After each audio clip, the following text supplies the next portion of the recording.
thought it was all gravy. It's not. Another downed cat. This is a much more significant problem.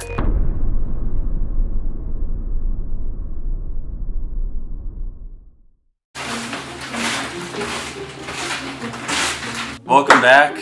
I'm going to actually be on Lucas's sled today. Thankfully we brought a backup. Lucas is generous enough to let me ride his sled, so I'm going to be on 146 due to my broken drive shaft from yesterday. We weren't able to get that thing back up and on the snow for today, but I'm going to still be out riding. Got a bunch of fresh snow yesterday. It was snowing pretty much the entire time we were up there.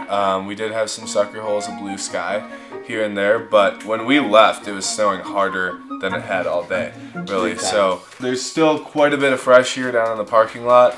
Excited to get up into the higher elevations and see what they got.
Hey guys, as you can see, we're clearly back in Wisconsin here. We realized we forgot to film an outro for this video when we were in McCall. But anyways, that being said, we are headed to Team 𝗧𝗛𝗡𝗦 next, so that'll be the next video you guys will see, and we have a few other videos coming out yet, sprinkle out throughout the summer here. But yeah, we're back in Wisconsin, enjoying the summer, warm weather here. Yeah, if you're following along on social media, you'll know that we had a crazy end to the season. So make sure you subscribe to see all the videos here on YouTube and on our OTT channels. Thanks for watching, guys. Appreciate it. Thank you.